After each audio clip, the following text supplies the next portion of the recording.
ஓம் கலையாத கல்வியும் குறையாத வயதுமோர் கவடு வாராத நட்பும் கன்றாத வளமையும் குன்றாத இளமையும் கழிவினி இல்லாத உடலும் சலியாத மனமும் அன்பு அகலாத மனைவியும் தவறாத சந்தானமும் தாழாத கீர்த்தியும் மாறாத வார்த்தையும் ஒரு தடைகள் வாராத கொடையும் தொலையாத நிதியமும் கோணாத கோலும் ஒரு துன்பமில்லாத வாழ்வும் துய்யனின் பாதத்தில் அன்பும் உதவி பெரிய தொண்டரடு கூட்டு கண்டாய் அலையாளி அறுதியிலும் ஆயனது நங்கையே ஆதிகடவூரின் வாழ்வே அமுதீசர் ஒரு பாகம் அகலாத சுகபாணி அருள்பாமி அபிராமியே.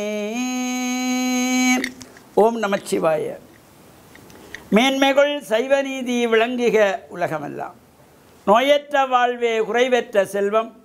அந்த நோய் நொடிகள் இல்லாத வாழ்வு இந்த உலக மக்கள் எல்லோரும் வாழ வேண்டும் என்று கலியுகத்தின் காந்தமல ஜோதியாகிய சபரிமலை சுவாமி ஐயப்பனுடைய திருவடிகளை சிறந்தாழ்த்தி டான் தமிழொலி ஓம் தொலைக்காட்சி நேயர்கள் அனைவருக்கும் சர்வதேச இந்து மத குருபீடம் அகில இலங்கை சபரிமலை ஸ்ரீ சாஸ்தாவிடத்தின் சார்பில் இனிய வணக்கங்களும் நல்லாசிகளும். என்றும் மங்களகரமான விஸ்வாவசு வருஷம் புரட்டாதி மாதம் 14ஆம் நாள் 30/9/2025 செவ்வாய்க்கிழமை. இன்று மலர்ந்திருக்கின்ற இன்றைய பொழுதும் நம் எல்லோருடைய வாழ்விலும் எல்லா விதமான சிறப்புகளும் வெற்றிகளும் கிடைக்க வேண்டும் என்று இறைவனை பிரார்த்தித்து இஷ்ட தெய்வங்கள் குலதெய்வங்களையும் வழிபாடு செய்து பெற்றோர்களையும் வணங்கி அவருடைய அன்பையும் ஆசையையும் பெறுகின்ற பொழுது எந்த நாளுமே நமக்கு நல்ல நாள். இன்று மங்களவாரம் என்கின்ற செவ்வாய்க்கிழமை அம்பிகையை வழிபாடு செய்வதற்கு சிறந்த நாட்கள்.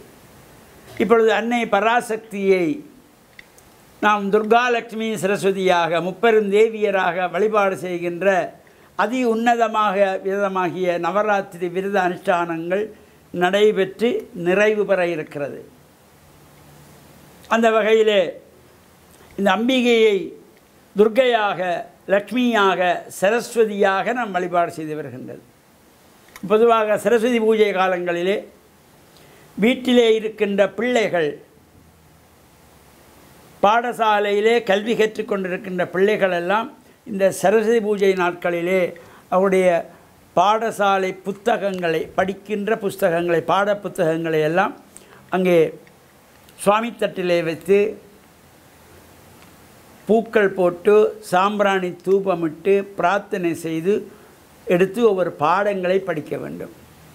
அதே போல் இந்த வாத்திய கருவிகள் இசைக்கருவிகள் எந்த துறையாக இருந்தாலும் மிருதங்கம் தவில் வீணை வயலின் ஹார்மோனியம் நாதஸ்வரம் எதுவாக இருந்தாலும் அந்தந்த வாத்தியங்களையும் வைத்து எடுத்து பூஜை முடிந்ததும் ஒரு 5 நிமிடங்கள் அவற்றை எடுத்து நாம் வாசிக்கின்ற பொழுதிலும் சிறப்பை தரக்கூடிய வகையிலே அமைந்திருப்பது. இவ்வாறு வீடுகளிலே இந்த பூஜைகள் நடைபெறுகின்ற பொழுது சகலகலாவல்லி மாலையை பாராயணம் செய்து கொள்ளலாம், அபிராமி அந்தாதியை பாராயணம் செய்து கொள்ளலாம், அம்பாளுடைய ஸ்தோத்திரங்களை பாராயணம் செய்து கொள்ளலாம். இவையெல்லாம் செய்யப்படுகின்ற பொழுது அந்த இல்லத்திலே லக்ஷ்மி கடாட்சம் நிறையுமா. அவ்வாறு சிறப்பானதாகிய இந்த நவராத்திரி பூஜை வழிபாடுகளில் நாம் வீடுகளிலே கொலு வைத்திருந்தால் வீட்டுக்கு வருகின்ற சுமங்கலிகள் கன்னிப்பெண்கள் குழந்தைகளை எல்லாம் அன்போடு இன்முகத்தோடு வரவேற்று அவர்கள் அம்பாளாக பாவனை செய்து அவர்களுக்கு கோலமிட்டு அதற்கு மேலே ஒரு ஆசனம் போட்டு அமர வைத்து பாத்தியார்க்கியங்கள் கொடுத்து கன்னத்திலே மஞ்சள் பூசி கண்ணுக்கு மையிட்டு அதேபோல் கைக்கு வளையலிட்டு உபச்சாரங்களாக வஸ்திரங்கள் கொடுக்கக்கூடியவர்கள் சேலை கொடுக்கக்கூடியவோ அல்லது பட்டுப்பாவடை கொடுக்க முடிகிறதோ எது நமக்கு முடிகிறதோ அவற்றை கொடுக்கலாம். அதுவும் முடியவில்லை என்றால் வெற்றிலை பழம் பாக்கு மஞ்சள் குங்குமம் பூக்கள் வைத்து சில்லறை காசு வைத்து அந்த உபச்சாரங்களை கொடுக்கின்ற பொழுதும் அங்கே பூஜைக்கு வைக்கப்பட்டிருக்கின்ற பிரசாதங்களையும் பகிர்ந்து கொள்கின்ற பொழுதும் லக்ஷ்மி கடாட்சம் நிறைவதோடு முப்பெருந்தேவியருடைய ஆசியும் அன்பும் நமக்கு கிடைக்கின்ற வகையிலே அமைந்திருக்கக்கூடியது. நாளைய தினம் மகாநவமி. இந்த மகாநவமியிலே இல்லங்களிலே இந்த பூஜைகள் வழிபாடுகள் செய்து கொள்வார்கள், பள்ளிக்கூடங்களிலே செய்து கொள்வார்கள். சில பேர் விஜயதசமி அன்று வைத்துக் கொள்வார்கள். நாளை சரஸ்வதி பூஜை நிறைவு நாளிலும் இந்த பூஜைகள் வழிபாடுகள் செய்து கொள்ளலாம். விஜயதசமி என்றும் செய்து கொள்ளலாம். இது பொதுவாக நாங்கள் இம்முறை இந்த 10 நாட்கள் வந்திருக்கிறது. அம்பாளை முப்பெருந்தேவியராக வழிபாடு செய்கின்ற சிறப்பு இது. பொதுவாக வடநாட்டிலே இந்த நவராத்திரி காலங்களிலே துர்க்கை அம்பாளாக மட்டும் வழிபாடு செய்வார்கள். அது தசரா என்கின்ற வகையிலே வழிபாடு செய்கின்ற சிறப்போடும் கூடியது. இந்த பூஜைகளில் நாமும் கலந்து இறையருளை பெற்று மண்ணில் நல்ல வண்ணம் வாழ ஓம் தொலைக்காட்சி டான் தமிழொலி நேயர்கள் அனைவருக்கும் சர்வதேச இந்து மத குருபிடம் அகில இலங்கை சபரிமலை ஸ்ரீ சாஸ்தாபுரத்தின் சார்பில் நல்ல ஆசிகளை கூறிக்கொள்வதில் மனமகிழ்வு கொள்கிறோம். சர்வே ஜனாக சுகினோ பவந்து சமஸ்த சன் மங்களானி சந்து சுபம்.